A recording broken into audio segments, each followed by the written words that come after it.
Okay, so I guess it's 11 a.m., so let's better get started. So our next lecturer will be Dr. MingYuan Song from the Corporate Research Division of TSMC. I was actually very honored to work with him for the past few years because Dr. Song is our sponsor for the SOT-MRAM project. And before joining TSMC, he was a postdoc at the Institute of Physics at Academia Sinica in Taiwan, and he has also been a visiting researcher at the IBM Government Research Center. So without further ado, let's welcome Dr. Song. Thank you, Professor Bai, for the great introduction, very kind introduction. And my name is MingYuan. So actually, I saw many professors and experts that they are my teachers, because at the very beginning I joined TSMC, I don't know anything about MRAM. So I start to check the literature, start to read the papers from like Professor Kami-san. That actually we start with almost like zero. So at the very beginning, we don't even know how to grow MRAM, how to do the process. And nowadays it's already 60 years that we're working on this topic. Now we have some fruit, we have some results. So today I'm glad to be invited to be able to show you our recent progress in the SOT and RAM. So at the very beginning, I would like to thank my colleagues and also my boss, Xin for the several years supporting me working on this project. So today I'm going to talk about the SOT and RAM from the very beginning. So I would, because I think it will be more like educational purposes. So I would talk about more fundamental part. And then I'm going to show you some new applications that we think this SOT and RAM can be used for some cutting edge applications, like for example AI. Nowadays is very hot topics. So we also want to find the possible new application, and of course that means possible future products that help us to make money. So, so this is the outline of the talk. So first, I will talk about the SOT and RAM, give an introduction. And I will talk about what makes SOT and RAM so different from the other non-volatile memory in terms of the operation speed, energy endurance, resistance, and like Professor Fukami already mentioned, actually I think it's a very promising device for the including the now existing application and also the future application. And because our knowledge is quite limited, so we try our best to find some possible application because we have wafers. So I got the chance to have a new design on these wafers, and I think at that time that this is according to my best understanding that I think SOT and RAM can do some computed memory. So we quickly plot just by handwriting plot some layout and put it into the design, and luckily we success in the very first wafer. So later I will also show you some special architecture of the SOT and RAM. It's not just like a 2T1 SOT, but we combine multiple FPGAs to allow to enable some new function like XOR or some other computing memory operation. And then I will give a summary. Okay, so this is I think this is a very fundamental one. It's like for normal metal, if you apply an electric field, then the electrons will just move according to the electric field direction. But for the SOT, if you apply an electric field, this electron not only move, but also accumulate on the longitudinal, on the transverse direction. So we use this phenomenon to switch the free air. So at the very beginning, when I learned this phenomenon called SOT, I kind of doubt that if we can really put an NPJ on top of it. So we start at a very fundamental material, which is tungsten, platinum, tantalum. And these 2D materials, so far we are also working on some of them, But so far, they still have some difficulties that we are not able to overcome. So to be honest, if you want to have a high spin hole angle, 2D material is really promising. But if you want to put an NTZ on the 2D material, it could be very it's actually very difficult. That you cannot see a good DMR. You cannot do the backend of line like Professor mentioned. You cannot do a backend of line process like as usual. So every time we anneal this kind of material, the whole NTZ change. So that's the difficulty, and that's what we do in TSMC. For us, it's very difficult to find a new material. It's very difficult to have a theoretical prediction. You do some simulation and finding new materials and playing on the base structure. That's for us, it's very difficult. But what we can do is like we daily searching for the good result, like published by you people, and then I try to prove whether it's true or not. Okay. So then what we done 6 years ago, we tried to put a 3 layer on top of it. And then if you apply a electric field, then the current will flow and then spin accumulate. So if the spin torque is sufficient, you can switch to this 3 layer. So it's like what previously introduced. So I would just skip this part. So here I show this as a example. It's like in the world there are so many different studies using different kind of materials, and all these materials. The first thing we need to do is like we need to study whether we can grow this kind of material, whether it is reasonable that we can put it into a semiconductor fabrication line. So the feasibility and capability of the backend of line is the most important thing for us. So that's the reason why you probably see some very promising material, but we didn't even touch it because this material for us, we cannot even convince our colleague to put this material into the chamber. Not mention you want to try to grow and you want to start it.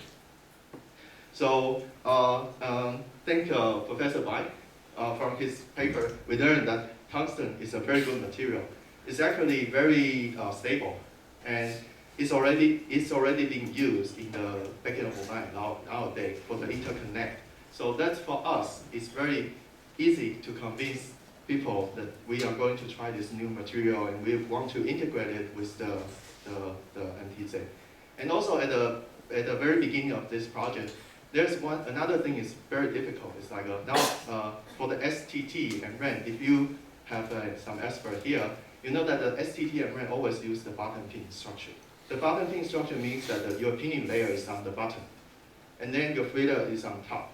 But if you want to make SOT, you put the free layer on top of it, then the process would be very difficult. You cannot have a very good interface here, and you put a bridge, something like this. So this, for us, is very challenging. And so our first goal is try to reverse this NTZ and still have good TMR. But TSMC people, we are not very good at tuning this NTZ structure. So if vendor cannot provide good recipe, we have nothing can do. So I think it takes us about 3 years that we fabricate a single device as shown on the left-hand side, and it's very difficult to get good yield. So these are the challenging part. And also we need to stop precisely on this SOT, and that's also another big issue for us. Okay, so later I will talk more about the process and the result. But before that, I think this Professor Fukami already gave a very good introduction, so I probably don't mention this part. And at the very beginning, we also need to choose one type of the SOT as the starting point. So for us, we want to prove something that is very feasible and reliable. So now, till now, TSMC choose the type Y NTZ as a starting point. But for us, if you have a very good fail-free solution, then we can definitely jump to the type X or type Z, which has a smaller cell size. And maybe in the future, we can improve the switching current density so that will make this device really promising, that we will consider to change the device architecture. But later, all the result I showed today is based on this type Y device. Okay, so a very beautiful characteristics of the SOT is the three-terminal structure. So which means that for a conventional STT, if you want to read it, you apply a current tunnel through this MTJ, and the resistance for the P state and NP state tell you the state of the freedom. And for the right, if it's an STT, you also need to apply a current that have a STT, the spin transfer torque, to switch the freedom. But for the SOT, now the switching current is underneath, so you apply a charge current through this SOT material that you generate the spin orbit torque, and this torque can switch the freedom. So later I will show why this is a very important for the new application. So this is a small summary. Although I cannot talk about the details, but this slide I show here, they actually show you how complicated it is. So here, there is at the beginning I show it, but it's I cannot really tell you what it is. So later I change it to a very simple version. Is that we mostly, now 90% of our work working on this MTJ. And this SOT material, we use a composite tungsten structure. So it's not just simple tungsten, but we put some dopant into it. And this dopant gives a better stability, and also we can grow the film thicker so that improve the process yield. And for the storage part, the structure is from the bottom to the top is the free layer, and we have an MGO barrier reference layer, and there's a subspacer pinning layer, pin layer, and also the pinning layer. Yeah. So this, as I mentioned, this actually takes years for develop everything. That recently we really can see a good yield on the CMOS wafer. So now we can grow a 8K bit test chip. So this 8K bit actually is composed of two banks. Every bank is a 64 by 64 array. So totally one complete set would be 8K. And now the MTJ size we fabricated is around 50 to 100 nanometer. This is the critical dimension. The smallest, the short axis of the ellipse MTJ. And the aspect ratio now is about from 2.5 to 3.5. And most of the T module now is in ITRI. It's an Industry Technology Research Institute. And we do the MTJ deposition, even lithography and etching there. So this is actually this thing is very important for us at the current state. Okay, so then I'm going to talk about what makes SOT and MRAM so different from the other volatile memory.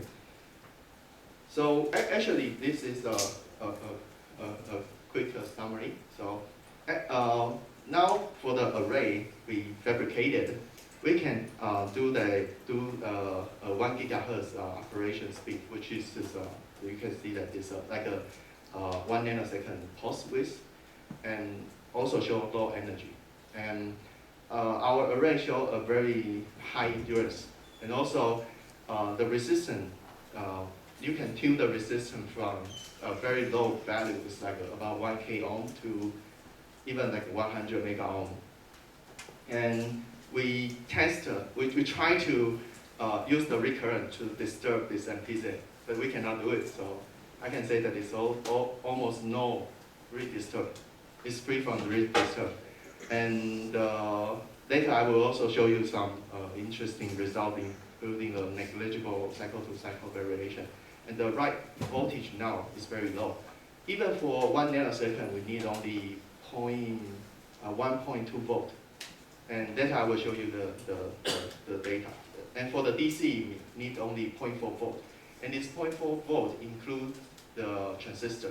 So you know that if you if you need a 0.4 volt on the SOT, you probably need another 0.4 volt on the transistor because you have a potential drop, you go across the transistor, and there would be some peripheral circuit effect. But the value I show you is the total voltage. So that's a real device. It's not just the SOT channel. Okay. So first, this is a very early work. So not just fabricate the SOT device. I also work on the device measurement. So this was like a home built high-speed measurement system, and it's just a simple plot. So we have a digitizer and we have a posture. So this digitizer is to collect the PZ resistance, allow us to do a high-speed measurement.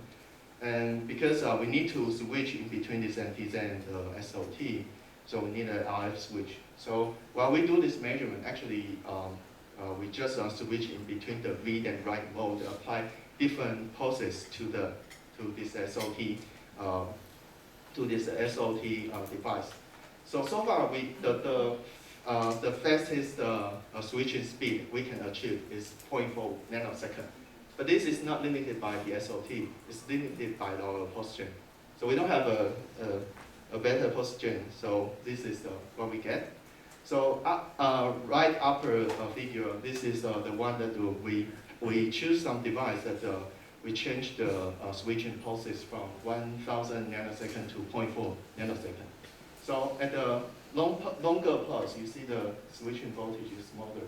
But if you reduce the pulse width, you try to switch it faster and faster, then the switching voltage is getting higher and higher. So here is totally we show 3 devices. And we actually do a lot more, but if we put all of them together, it would be very complicated. So I just showed some of the devices. And from the long pulse to the short pulse, you see at the very beginning it's almost the same. And then below 2 nanoseconds start to increase dramatically. So this also tells us that actually there should be a sweet point for this SOT and RAM. It's like if I go back to the previous slide here, if you reduce the pulse width, actually you apply lesser and lesser power because the lesser and lesser energy because the pulse width is proportional to the energy you need, right? So and you don't have any punishment in the switching current. So which means that in this region, it's better that you use the shorter pulse. The energy will be lower when the pulse width is shorter. And it will hit a minimum point around 2 nanoseconds, and then it grows up. So the red curve is the switching current we do in our device, and the black square is the power consumption, the switching energy. So here, actually our conclusion is like between 1 and 2 nanoseconds, this is the sweet point for the SOT-MRAM. If you want to have a high performance and low energy SOT-MRAM, this is our target. So we also proved in the array. Later I will show you that our array can also do a very high speed operation using the built-in driver in the CMOS wafer. And this is for the single device study.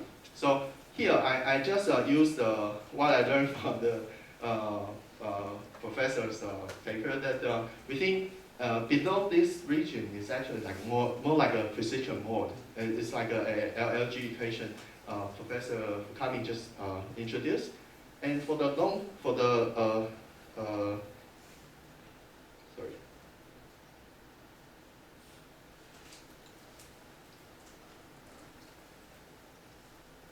So this would be just like if you apply a magnetic field, and the spin will do the precessional motion. And this, for me, is like just like a top. So the spin presets, and in this region, if you reduce the pulse width, the current increase a lot. But for the longer pulses, it's like a accumulation. So this region is more like the thermally accumulated. You just accumulate sufficient spin torque, and then you can switch this free there. So the sweet point in our study, the swing point will be in between. It's like at the border of this precessional and the thermal accumulation region. And so far, this is also the standard pulse width we use. But of course, we are trying to push the MPJ, this SOT-MRAM to switch faster, because in some cases it's faster, better. So we also try to prove this kind of memory can also be considered to replace the cache. So if it is fast enough and also is reliable, then we can consider to use it in some like a very high speed memory replacement. Okay, so here the first part I show you that the speed switching speed can be even below 1 nanosecond, and also the second part we are going to talk about is the endurance. So this device allows you to do a lot of operation. So here is the figure I want to show here is try to show again that the right current is in the SOT channel. So it will not degrade the MTJ. So let's see how we get what we get. So this is a device. Again, we choose we actually measure every wafer. We usually measure 400 single devices for the calibration. And what I show is the mean value. So it's not like we choose from a very good device and the other are not good. This is the mean value of all the devices. But to be honestly, do so many cycles, we just work on few devices, because this measurement totally takes 2 days. It's continuously write and read, continuously doing. So if you want to do 10 to 12, already takes you 2 days. It's like most of the people talk about the 10 to 15. It will take maybe like 2,000 days. It's another 6 years. So for us, it's not realistic. So for the other measurement, well, I didn't show today, but for the other measurement, we use heat to speed up the degradation. Try to mimic the more cycle time. Okay, but at least from this single device, we can show what we show here. It's like we prove that this device is very robust. You can do the 10 to 12 operation, and you see the resistance actually degrades slightly. And if you check the TMR, it remains almost the same, which means that this degradation probably comes from the peripheral circuit. It's not from the NTJ. So this NTJ is still very, very healthy. So we also stop at a certain point. For example, the black square here. We stop at a certain point and do the DC voltage switching again. And these are just like overlap very well. So this again proves that this MTJ has a very good performance and also high endurance and negligible cycle-to-cycle variation. Okay, and then this read-write path of separation that also allow us to disentangle the trade-off between the resistance and the write voltage. So in some application, actually we are looking for high resistance devices. But if you have a STT, you increase the resistance. That means you also need to increase the write voltage so that you can switch it. But for the SOT, we don't have this. We don't have this problem. So later, this is a experimental data that while we grow the films, MTJ film, if we change the NGL thickness from 0.89 nanometer to around 2 nanometer, we can change the resistance from 1 to 5 mega ohm. 1K to 5 mega. Okay, so here I say that because it's 3 terminal, so we can keep the same writing voltage or writing current. So let's see how it looks like.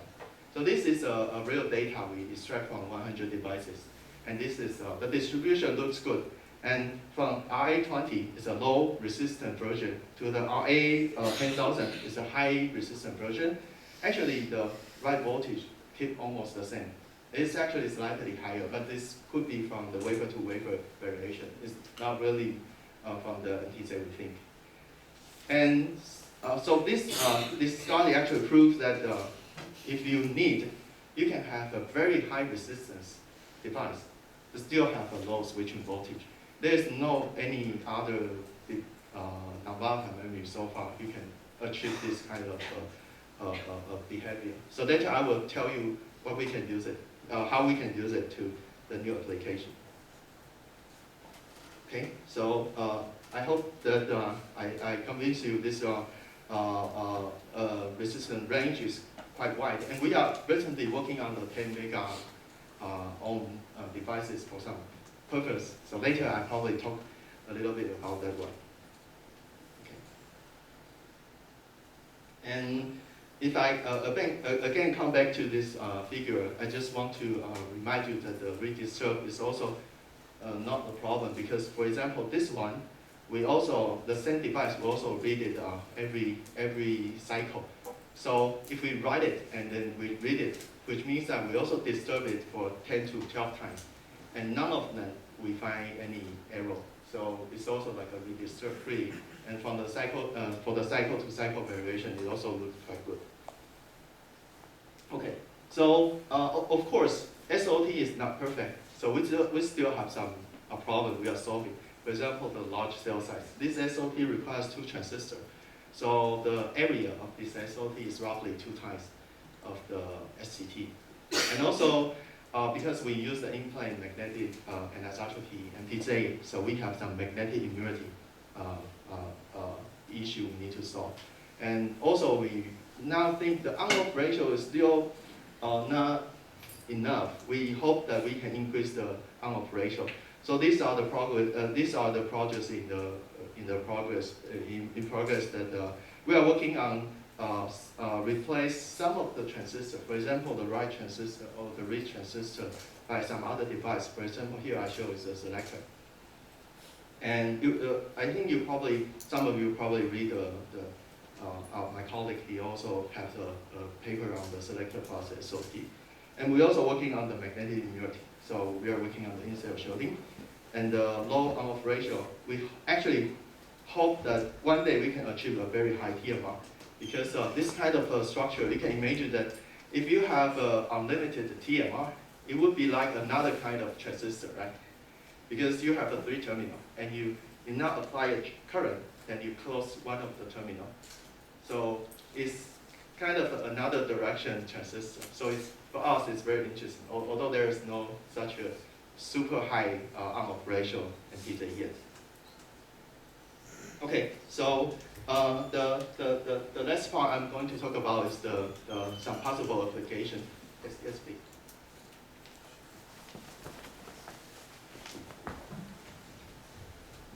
Quick question. Yes.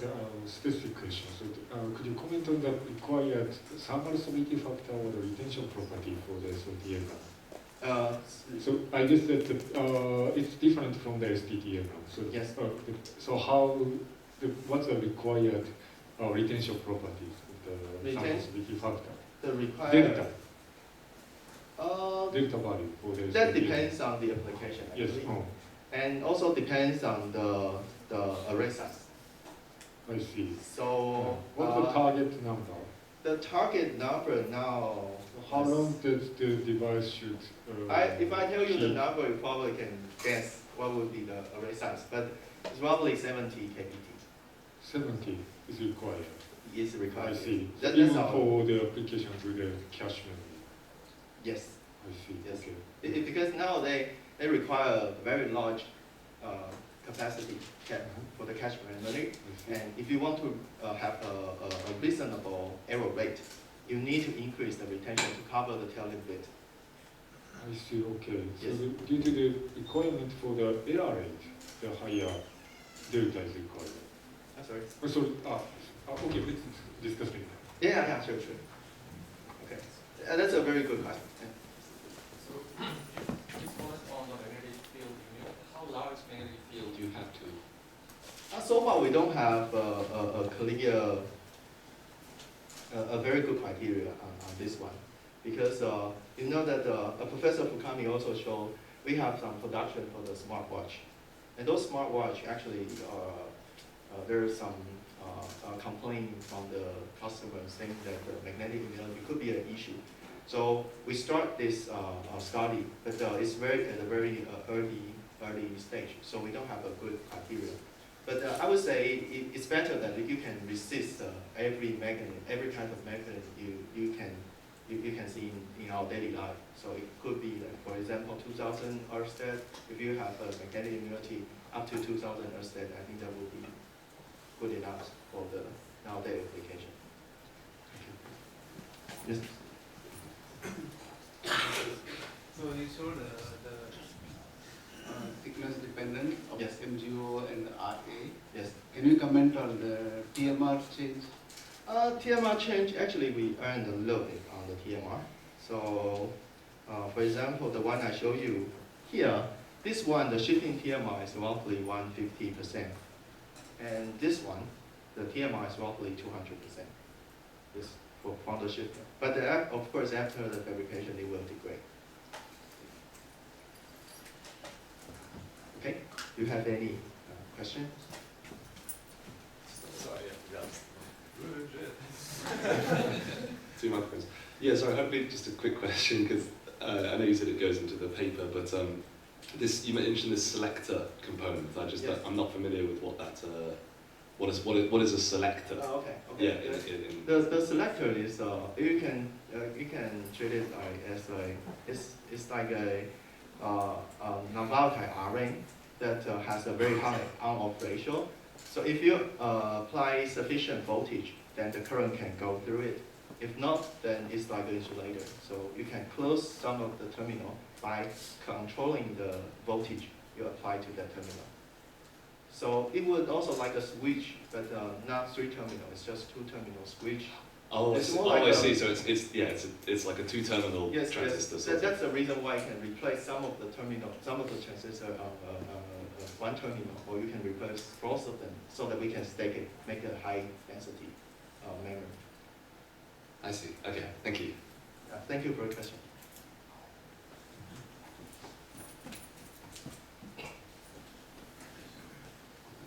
Hi. Hi. You said with changing of MGO thicknesses, it doesn't affect with the critical current. It doesn't affect the. With change of the MGO and RA, it doesn't affect the critical current. You said, right? Yes. But you never mentioned anything about the coercivity. Does it change, or does it affect the critical current with that? So far for these materials, we do see some minor effect on all the others, including the like a TMR. But TMR is a good trend that if you have a higher RA, then you have a higher TMR. But that does affect the whole stack. You are right. So we need to fine tune it. So these are still in our research project yet. Yeah.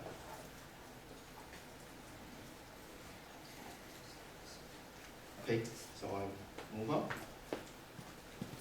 Okay, so this part is more like I treat the SOT-MRAM as a toy. So it might be too naive or like a kindergarten's work, so please be patient.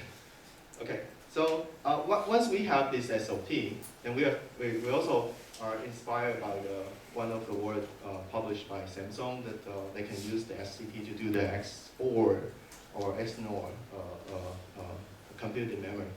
So we think that SOT actually can be better.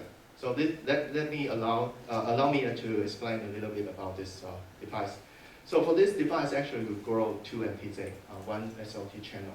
And we put the right bin line in the middle of this SOT channel, so that if you apply a current through this channel, that the current goes to the left for the left-hand side MTJ, and the current goes to the right for the right-hand side MTJ. So for these two MTJ, actually